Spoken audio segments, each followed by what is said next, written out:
Terima kasih pimpinan, yang saya hormati pimpinan dan anggota Komisi 3, yang saya hormati Pak Kapolri, Pak Wakapolri, dan seluruh jajaran yang tidak sempat saya sebutkan satu persatu karena kita dibatasi 5 menit. Pertama-tama, Pak Kapolri, saya menyimak betul apa yang Pak Kapolri tadi sampaikan. Di awal hingga akhir saya melihat bahwa apa yang menjadi pertanyaan-pertanyaan khusus yang mestinya lahir dalam waktu kurang lebih 1 bulan ini, itu sebenarnya sudah menjawab yang ada di pikiran-pikiran saya secara pribadi, dan mungkin sebahagian publik juga sudah mendengarkan secara baik tadi. Penjelasan itu saya berharap bisa mempengaruhi juga salah satu survei indikator politik yang pernah menempatkan kepercayaan masyarakat terhadap Polri itu mencapai 80,2%. 80,2%. Setelah terjadinya peristiwa ini, maka drastis turun ke bawah kurang lebih 40-an%. Ini sangat drastis sekali. Kita ke peristiwa ini, peristiwa tembak-menembak. Yang menembak adalah polisi, yang ditembak adalah polisi. Menurut menyatakan di media sosial, yang mati adalah CCTV. Ini sebenarnya ini adalah sebuah penggelangan kalimat, adalah ketidakpercayaan publik, kok bisa polisi menembak polisi. Tetapi apa yang dijelaskan tadi ini adalah bagian daripada jawaban bahwa itulah kejadian yang telah ditetapkan, yang disampaikan oleh Pak Kapolri. Saya memasuki Pak, bahwa terbentuknya tim khusus yang dibentuk oleh Pak Kapolri ini menjawab banyak kegelisahan kita, dan tentu terbentuknya tim khusus ini tidak terlepas dari perhatian khusus dari Bapak Presiden Republik Indonesia yang meminta kasus ini dibuka seterang-terangnya. Jangan ada yang ditutup-tutupi. Saya dari fraksi Partai Golkar menyampaikan terima kasih kepada Bapak Presiden Republik Indonesia karena beliau sehingga kasus ini terbuka secara baik dan bisa disimak oleh seluruh lapisan masyarakat Indonesia. Kemudian setelah Pak Kapolri membentuk tim khusus, maka bekerjalah dengan baik. Pertama dikatakan bahwa terjadi tembak-menembak. Tim khusus menemukan bahwa tidak ada tembak-menembak sebagaimana yang diumumkan oleh Pak Kapolri langsung. Kemudian ada upaya hari ini, kita bicara lagi hari ini, ada upaya bahwa persoalan ini tembak-menembak ini yang tadinya didasari oleh sebuah tindakan pelecehan seksual dugaannya, Pak Kapolri menyampaikan bahwa tidak ada tindakan pelecehan seksual, tidak ada lagi tembak-menembak, tetapi yang ada adalah ditembak. Hari ini kita disuguhkan oleh sebuah perencanaan seakan-akan di bawah ini dugaan pelecehan seksual ini terjadi lagi di Magelang.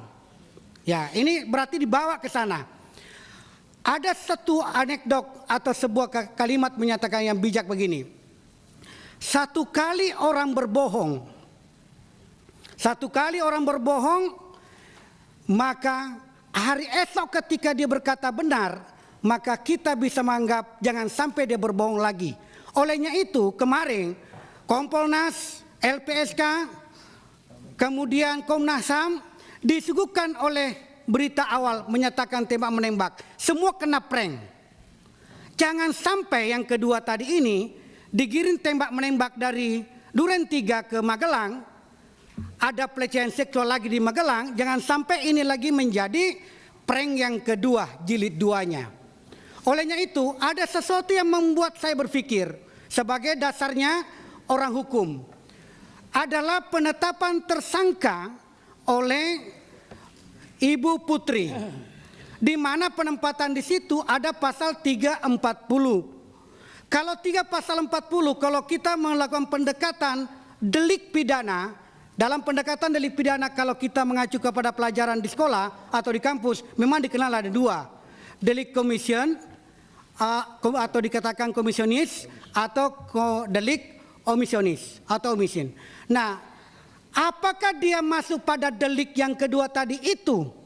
Di mana kalau dihubungkan dengan pasal 164 misalnya, mengetahui terjadinya sebuah pemukatan jahat, ternyata dia tidak melaporkan, maka dia dikenakan delik omission tadi ini.